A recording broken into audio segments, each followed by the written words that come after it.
Groove City.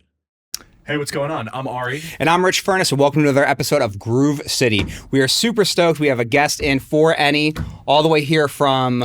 San Diego. San Diego. I love San Diego. My sister just moved there, actually. Oh, no kidding. That's awesome. Yeah, man. It's a great city. It'll be my second year out there, as of like last week. It will be 2 years. So. Happy anniversary. San Diego anniversary, man. It's where were you before San Diego? I was in Phoenix. So I grew up there, pretty much lived there my whole life. It was actually, there was a pretty good scene there. It was just like house music in general, it was really on the rise. I feel like it was very small, very niche. Like it's nothing like where we are in New York. I feel like there's like a genre for everything. Yeah, exactly. Subculture for everything, and maybe 2 or 3 of them. Exactly. Like, yeah, Phoenix, it's not so much. It's like you get like 10 people that like house music, but they're all good. Yeah. So, yeah. Funny tour story. So, super embarrassing. I was on a tour, fucking festival stage, and we were in Phoenix, and we're up there, and 100-something degrees. My laptop overheated mid-set, and it was fucking brutal. But the glass half full moment, I had learned from a bunch of the techs in Phoenix that you freeze a piece of stone. Yeah. And put it under your laptop so that it doesn't overheat and it won't create the moisture. So a story of mine from Phoenix. Definitely an AV life hack right there for any sub-100 summer pool parties in Phoenix. It's definitely laptop DJ. Yeah, dude. Facts. Honestly, you just gotta be straight sticks. Yeah. But what if that CDJ overheats? True, you're right. True. I don't think. Have you guys ever seen a CDJ overheat? I've seen controllers overheat. I have we did too. a rooftop party like in the morning, and it got super hot. By 11 o'clock, they were overheating. Yeah, no, I've seen that too. I've seen like a controller or a mixer overheat too. Like just like the mixer portion. Like I think it was like a really old like DJM like 400, and so it was like way back in the day, and so it was just like this thing was a dinosaur. And so It was barely hanging on to begin with. Exactly. So it was on its last leg, just to be real, and the thing and it couldn't take it and just fried, and it was. I thought it was like it surge blue, but like a circuit blue. Yeah. But it was just so hot. Overheat, you touch, you're like, ow. So I want to circle back on Phoenix now. Disco only. I know you as a disco DJ. We're part of actually a group on Instagram with a bunch of homies and stuff. But in Phoenix, how did you first get into music? Did you start off as a DJ, a producer? Like, kind of, what was your discovery into music? So that's a great question. So music has kind of been something that's been a part of my life for an extremely long period of time. I've played instruments since I was like as long as I can remember. What was your first instrument? My first instrument, my mom stuck me in piano lessons at age 5. That's the best one to learn, though, because it relates to everything. Yeah, it's not my best instrument still.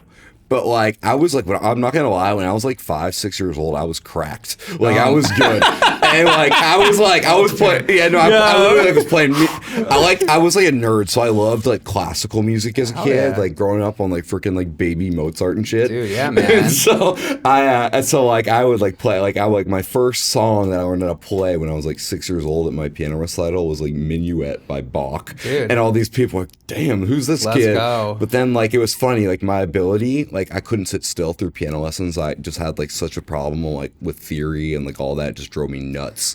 And so I just couldn't sit still. I just sounded everything out even as a kid, where I'd be like I wouldn't read sheet music. I just listen. I'm like, oh, that's how it's supposed to be. I just had good pitch. Had the ear for it. Had the ear for it for sure. But like I would say your ear, like I kind of like my ability to play piano probably like plateaued when I was like 12. Like so, it's like my ability is I'm probably as good as I was when I was 12 and haven't gotten any better. Well, thank God the bar for producers is very low. Very low. Yes. Yeah, honestly, like I might be close to the bottom myself. Yeah, no, exactly. Luckily, you can just fix it all in MIDI. So. What created the turn to production or DJ first? Production first. So I've always been like fascinated with tech stuff too, like the technology behind music and all that. I knew I liked you. Yeah. I mean, I knew we'd mesh too, because I'm just like I like nerd out over like the tech BTS stuff. Like for a long time, like I really wanted to like combine like that interest with like my interest with like playing instruments, and the easiest like kind of solution for that was like production. And I feel like that's exactly how I fell into it too. Is like I always loved music and would play it, and then it was like I was always super nerdy trying to like figure stuff out, and like when I was that age, like DAWs were like kind of just becoming a thing. Like they kind of barely worked. Yeah, exactly. So like I think I was like, I'm only 26, so Okay. it's like my first DAW I purchased when I was probably 15 years old. I think I bought Logic Pro to start. Okay. Stayed on that for about 7 months, and then I switched to Ableton because I had a mentor at the time. Better DAW. Yeah. Lefty would argue with us if he was Yeah, here today. no, for sure. I honestly I haven't looked back since like that because partially because one of my mentors who was kind of I guess he was technically considered a mashup artist at the time, but like he was like starting to write originals. He's kind of more or less out of the scene now, but still kind of writes for people and stuff.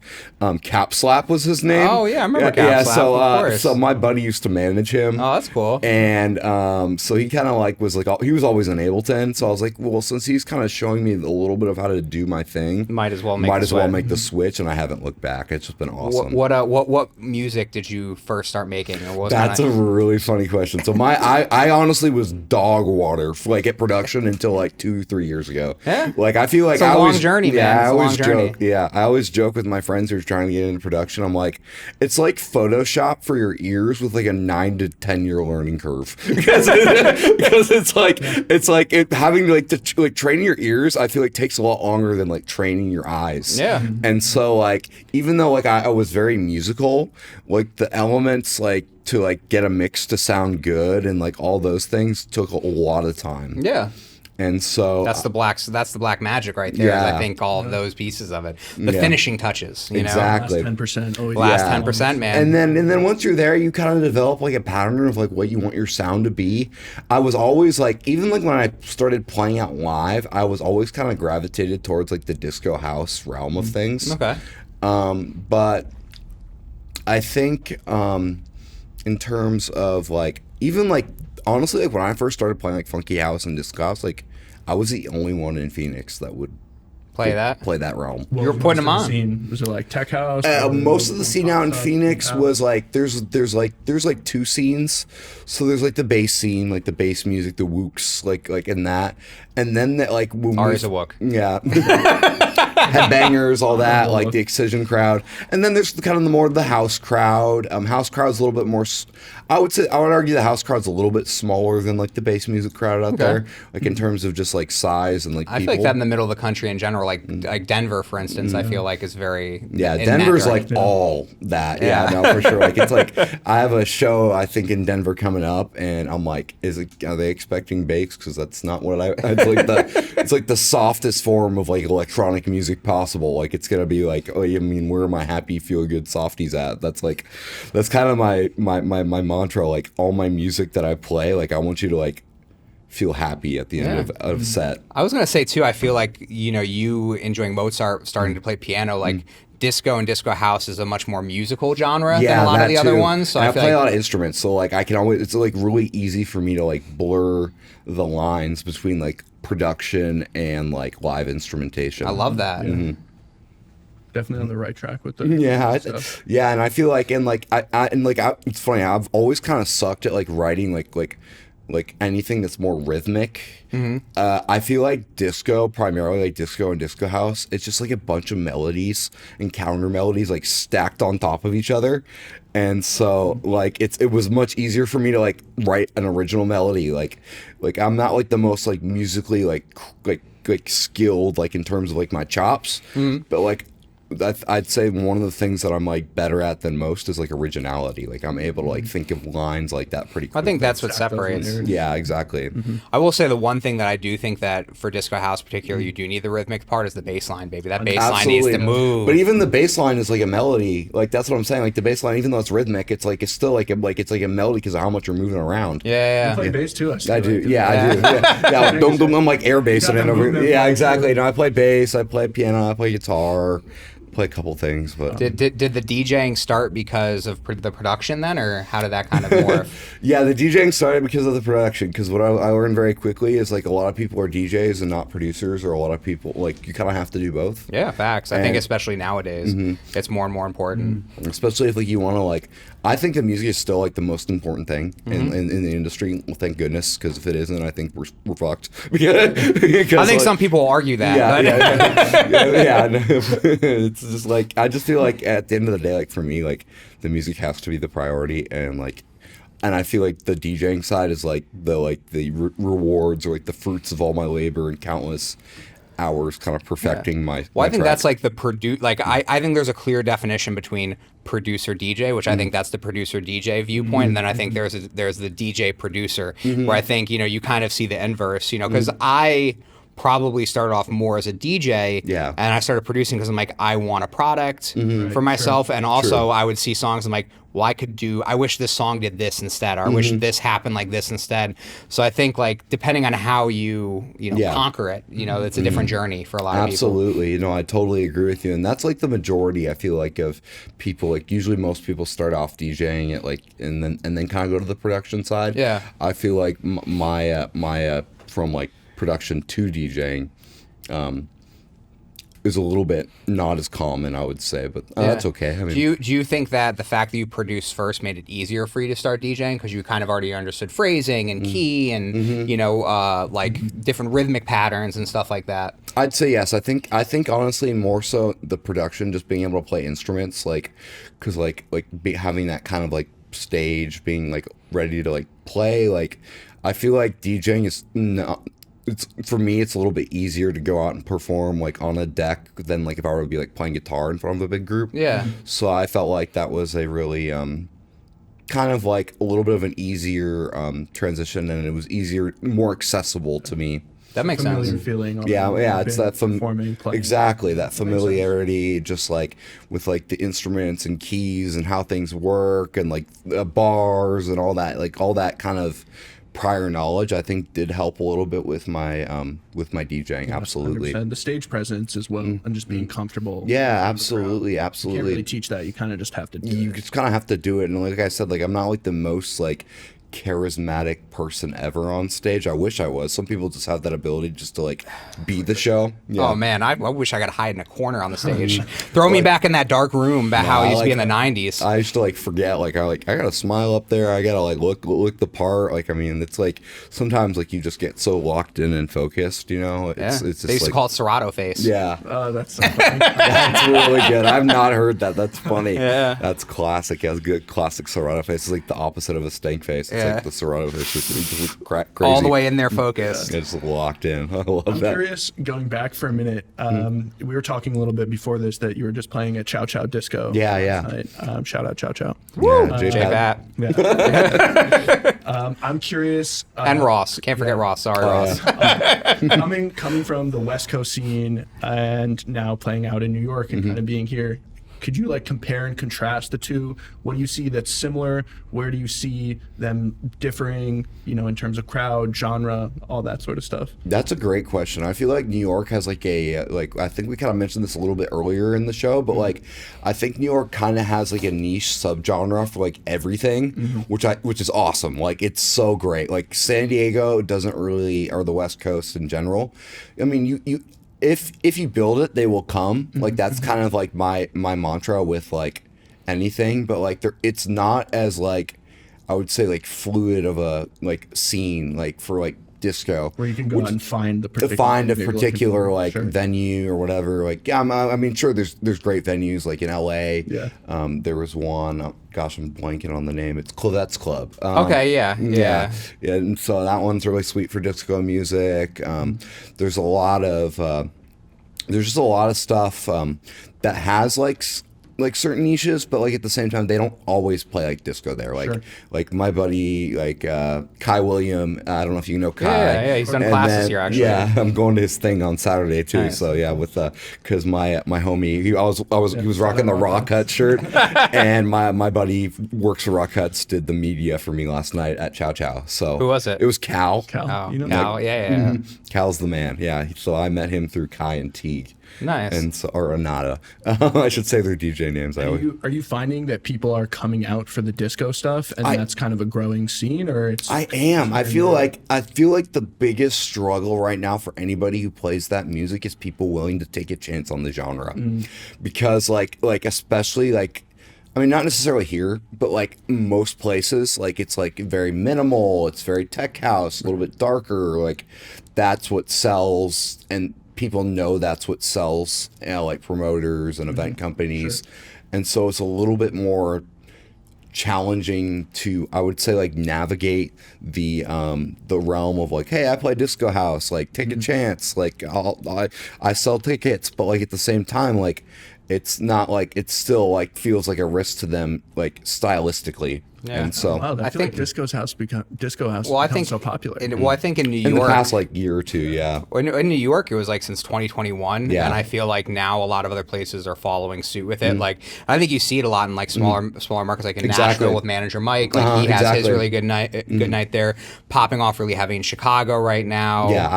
Yeah, Atlanta has a decent scene for it right now. So Makes sense. I think like it's slowly It's kind slowly of building. moving Yeah, through. yeah. And honestly, a lot of my friends from that group, like all of them are touring. Manager Mike's touring right now. Boogie Tracks has been touring a bunch. The You man, know, so yeah. it's like I think you're going to see a big pop, and a lot of the guys who made bass music before are now doing a lot of the Godfather, Goshfather the homie. are now doing a lot of disco house, and even too like you look at Disco Dom, you know what I mean, like with And even Grand Theft with Kinjo alias, Yeah, you know, like exactly. he's totally rebranded as a disco. I mean, I think it's on the rise. Chris Lake's new, like a lot of his new stuff has a lot of got disco, melody and, like- a lot of he disco used influence. to do a lot of disco funky house back in Yeah. the day when he was like very fresh. Yeah. And it's cool to see him kind of returning back to that. Who I want to see, the GOAT, what's his name? Used to date Taylor Swift.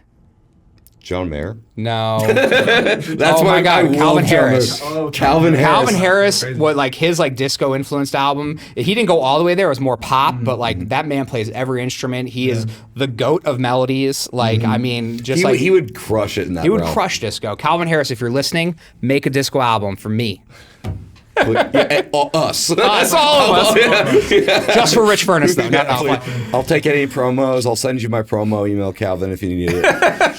Get a little inspo, baby. Yeah, for sure. We can collab. So you have this tour date here now. Yeah. What else you have coming up for 2025? So, like with our little chat thing that we have with the Disco Illuminati, we're doing a little pop-up on in Vegas the Nice. day before my birthday. So it's There going to you be go, really baby. fun. Happy birthday. It was funny. The only thing I requested on my rider, besides like the drink stuff, was like a birthday cake. And Cookie puss. Yeah. So Walt J and Dynamic Music, if you are listening, I am expecting a birthday cake. But yeah, no, those guys are great. I'm super stoked to get out there. It'll be my first time actually playing a show in Vegas. Sweet. I've been to Vegas a couple times, but like never played out there. I'm really excited to kind of see Great how great disco world out there. Really, I'm super excited. What's his face Yeah. has a what is his name? Super tiny dude. Oh man, he just opened up a huge disco club kidding. in the MGM. Oh my God, I'm blanking on his name. 24 Karat. Oh, Bruno Mars. Bruno Mars, yeah. That's right. And there's like a live band one too. Oh yeah, well, yeah. they do live bands, and my boy who used to be Phenom, now he changed his name, but whatever. He's one of the residents there. Huge disco club, live bands with DJs. It's sick. That's incredible. Really sweet. Yeah, no, I definitely like I said, like it used to be like I feel like fishing and like spitting in an ocean, trying to figure out like how to like get bookings in the disco house world, and then like in the past like 2 or 3 years, really seeing that like scene grow substantially, especially in smaller markets. Because like I said, like across the U.S. And I think the biggest thing too for the disco house community for me is the community. There's such a absolutely. great community of producers who want to collab on tracks, who want to like trade gigs, who want to help lift each other up. And I think that's the thing that I've really noticed is just and inherently, and for any of my disco house DJs who are listening to this, we're all nerdy as fuck, and that's why we all get along. Yeah, it's, we're like plugins. It's like we really like. I just think like with like the genre having a little bit more of an uplifting feel, I feel like the people that tend to come with it are also replicate what the sound is. Definitely feel that. And a lot of them aren't genre jumping and trying to chase something. They're doing something that they love. And a lot of them are instrumentalists, really good at writing melodies, really, and they nerd out over that. So I think, again, the uplifting thing, like you said, and that whole piece brings everybody together. I was saying before, nobody loves to dance like disco house. Yeah. Nice. Like I got the disco Yeah, you pants got and the everything, muscles, baby. Let's go. Yeah, dude, I got it's the like disco ball pants all bell glimming and bottoms. everything. Yeah, That was one day. dude. Yeah, That's no, what's I up, wore them dude. to That's Elements fine. last year. Yeah, dude. I just think it's just such a, yeah, like you said, like just a fantastic community, like just a niche of people that aren't chasing the next wave. Like they're just sticking to their guns, and I think that's gonna pay off. I really do. 100%. I do think that it's gonna really pay off. Just staying true to that, and like Facts. true to what you love, and not like, and like it's interesting too, because like disco house is like so. Like even within that little niche genre, there's so many different styles that artists are coming up with that are like theirs, you know. Facts. Like my sound isn't exactly a Goshfather's sound, Yeah. and Goshfather's sound isn't exactly Kinjo's sound, Yeah. but like Or Boogie Tracks, or Boogie Managed Tracks, Drag. or like you even like we Yeah. all have kind of our own little flavors that we bring, and that kind of like I almost describe that as like your sound within your sound. Facts, It's like agreed. sound I think it's section, like but yeah. producer signatures. Yeah, exactly. Mine is extra spicy, in case you were wondering. That's great. That's fantastic. We're gonna go and check out your DJ set, which we're super excited for. Make sure you guys check the link below to check out this fire DJ set. Do you have any last words? Anybody who wants to get into making music, anybody who wants to DJ, what would you tell them? That's a great question, man. And I could give a really long-winded answer, but I'm not going to. I'm just going to say, like, be persistent. Don't give up. And when it seems like things aren't going your way, or when it seems like there's no light at the end of the tunnel, really, that's when your breakthrough is going to happen. It happened for me, and I just know you just got to stick it. Like, if anybody producer who's listening who's like, man, I just don't know if I can do it. If you just stick it out, like, longevity is the key. Big It's facts. the name of the game. I love that. I can't agree more. Yeah, so just stick with it, and like that'll, like, you'll see the fruits of your labor. Just keep hustling. So I just, yeah. If you're passionate about it, you will. Yeah. Where can people find you online? So all my platforms are pretty much the same at number 4 NEY Music, so Forney Music, and you can follow me on Instagram, Twitter, SoundCloud, and Spotify. You can search me as Forney, so 4NEY. Sweet. Thank you guys all for tuning in. Make sure you check out the set, link down below. Thank you, Sound Collective, for letting us film here, where you guys can check out all the beautiful gear in this building, membership, private lessons, classes, online, everything. We'll catch you next time. I'm Rich Furniss. I'm Ari, and this is Groove City. Peace.